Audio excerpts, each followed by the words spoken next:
Welcome to Startup Hacks, a We Global podcast. We explore the stories and secret strategies that women entrepreneurs use to save time and money when bootstrapping and building their businesses. I'm your host, Fernanda Carapina. Welcome back to another episode of Startup Hacks. I'm your host, Fernanda Carapina, and today I'm very excited to welcome my good friend, Kristi Kaylor.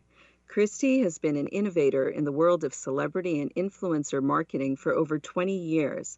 After years in TV, a dot-com startup with Jennifer Aniston, and running celebrity brands with Mandy Moore, Lindsay Lohan, and others, she opened Loft Entertainment, where she matches top talent and her brand clients such as NBC, Peacock Network, Mattel, IHOP, Applebees, Coca-Cola, and the list goes on for content and innovative marketing. Welcome, Kristi. Thank you so much for having me. Oh, it's our pleasure. Thank you so much for making the time to join us today.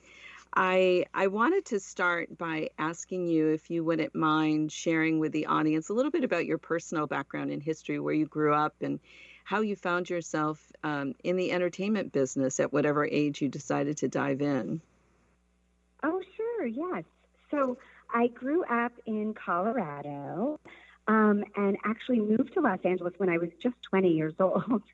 Wow. So I just knew that I wanted to be in the entertainment industry. So I jumped in my car and moved out and basically started to pound the pavement and make a career for myself starting in the entertainment industry. Basically producing my first show on my credit cards that I ended up selling entertainment, which was, I felt really lucky about. And then moving into sort of being in the TV movie space, which was kind of a fun space at the time. And that sort of jump-started my career into entertainment. And were you always involved in celebrity marketing from the start, or did you start in a different area?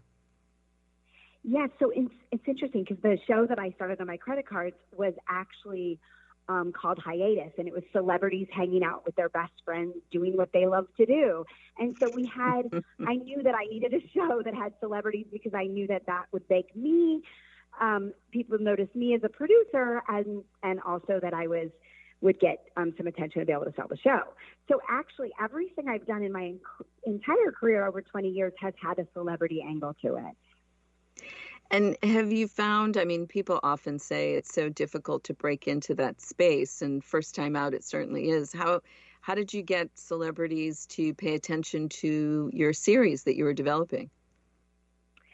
So one thing that I always tell all entrepreneurs, and I use this strategy, if you will, when I was starting out, is kind of fake it till you make it, right? So I basically really just approached celebrities kind of by, I ran into like my mother's high school friend who happened to know Johnny Depp, who happened to know Christina Applegate, and I said, "Oh, I'm producing a show. Why don't you be in it?" And I wasn't producing a show. I just was like, "This is a great opportunity." So I kind of just was like suddenly, pitching a show because I had an opportunity, and I took that opportunity, and then I was like, "I'll figure it out and make it happen." And that's what I did. So I always think, think big, think big, go big, and then you'll achieve that versus going. And I sort of went about it in a way that's non-traditional. And, basically it worked out in my favor. And did you, were you able to set it up as a pilot series? Is that you said you sold it to Sony? Yeah, or just selling entertainment. So it was interesting. This is actually a whole other story, but I ended up meeting Aaron Spelling, who had 90210 on the air and Melrose Place on the air at Caesar's Palace at midnight when I went to a convention there. And I pitched him the show at midnight, and he bought it from me. Wow. So he was so he was actually, it was just literally like a lot of luck and a lot of chutzpah. And wow. And I pitched him, and he liked it, and he liked the fact that I was 20 even though, I was not supposed to be in the casino because you needed a fake ID. But anyway. That's fabulous. And then, fast forward, a chunk of years, and I'm presuming that you were professionally working in the entertainment division. I think you were working for studios at the time, if I recall your story. At what point did you start thinking about, maybe it's time for me to venture out and start my own gig? So basically, I've been a serial entrepreneur my entire life. So I literally went from, selling my show, and then Aaron Spelling, was so gracious and introduced me to a lot of people in the industry. And I started selling lots of projects and really getting into the television space. And then when the internet happened, I wrote a business plan for an online network called Foxy, which was an online network for teenage girls. And that was and I signed up Jennifer Aniston as my spokesperson, and a lot of amazing women in Hollywood, and raised money and started this .com. And then from that .com, I went on to running brands for celebrities and starting brands with celebrities, and, just continuing to grow into, a 10 years time of running and building brands for talent.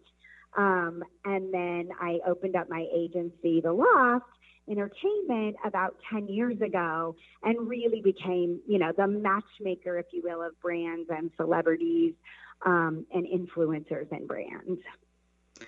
So that's such an interesting story, and you've had so much fun along the way, it sounds like, as well, if I recall, which is always so great to have a passion that just really makes you jump out of bed in the morning. I'm sure it's a lot of hard work. So at Loft, when you launched, was it a fairly kind of innovative company approaching marketing from a different perspective, or were you kind of in the flow of trends? So I launched the Loft Entertainment right after Lindsay Lohan and I had closed our business, 6126. And I launched it with utilizing the paparazzi because Lindsay, everywhere we went, we were chased by 60 paparazzi at the time, and we really learned how to, work and use the paparazzi to our benefit from a marketing perspective. So I opened up my agency basically doing staged paparazzi setups for brands. So I signed on brands like Coca-Cola and Mattel, and I would stage photo shoots that were celebrities buying products at Target or wearing a Coca-Cola shirt on a bicycle, and those photos would then run in the online pop culture outlets as well as the weeklies like People Magazine, Us Weekly. And that actually is a business that continues on 10 years later. To this day, we all read those Us Weeklies and, the grocery store line. And we love seeing celebrities with, the products that they love and use. And I just sort of hire them to do that. So does that mean every time you see kind of an actor in Malibu with a Starbucks cup looking surprised in the parking lot, he might not be surprised? That's right. I know my friends are like, you ruined Us Weekly for me. I know the stars are no longer just like us, we pay them to do that. So, yes, so that's a very big business. And it's really interesting because it actually works well, and, people get exposed to really cool brands that they might not see. Right. And how has your business changed now with influencer marketing and how popular influencers are with brands? So when the internet, or when, social media really took it, came here by storm, if you will, we really added an entire division for influencer marketing across multiple platforms. So whether it's YouTube, Instagram, obviously TikTok is huge right now, especially with this pandemic, and all of these amazing platforms that are out there that you can create content on for brands. We utilize influencers, all the time to distribute the branded content.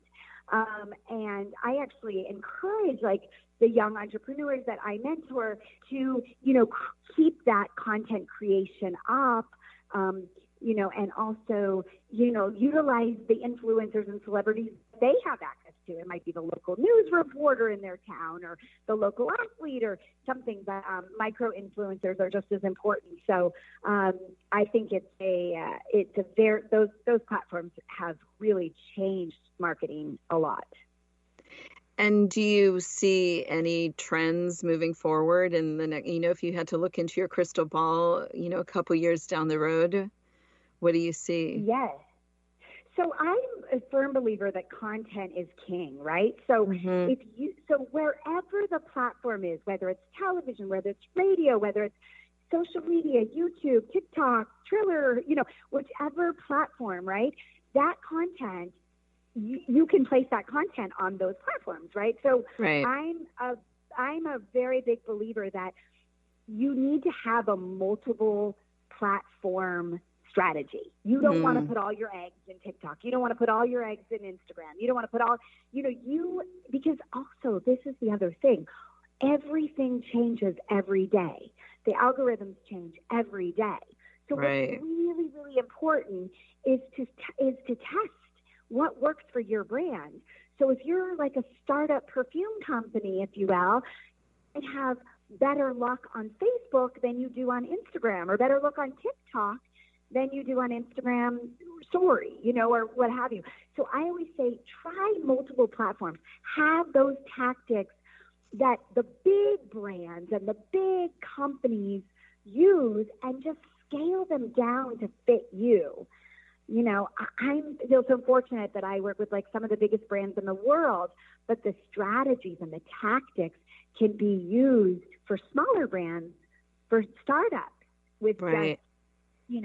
You just got to think big. Right.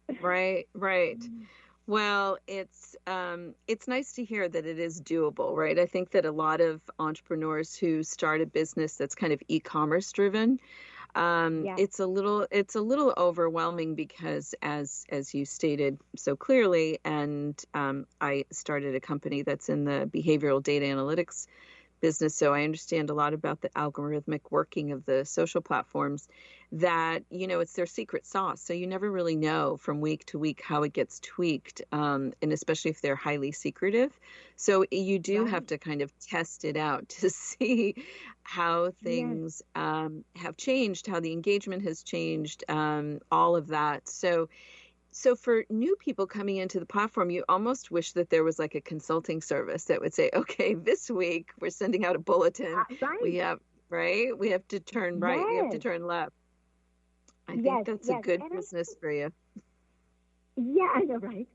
I think, and I think what's interesting is I always, some entrepreneurs come to me and they're like, oh, I just have a small little business and, I don't know if it'll ever take, and I'm like, whoa, wait a minute.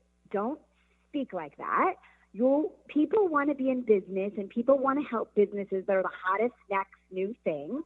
So let's change your mindset in the sense of you are the hottest next new thing, because if you believe it and you speak it, it will happen, right? And so no one wants to help a small little fledgling company. We want to help the hottest new big thing, right? And that's just people don't want to have that, fear of missing out, right? Right. So, and that falls in social media as well. So any marketing platform, content marketing, social media, whether it's, experiential marketing, or, now obviously we don't have events because of COVID, but if it's virtual events or, all of that mindset, you need to have your content reflect that, so that and that will help too with, growing your business and, testing out the different platforms that work for you across all different marketing platforms. I mean, the exciting thing is there's so many places to market, right. And so, we want to take advantage of that, and, understand where that customer is and keep innovating in marketing. Absolutely. As a brand, Yeah. Absolutely. So let me shift gears a little bit and ask you now a little bit if you can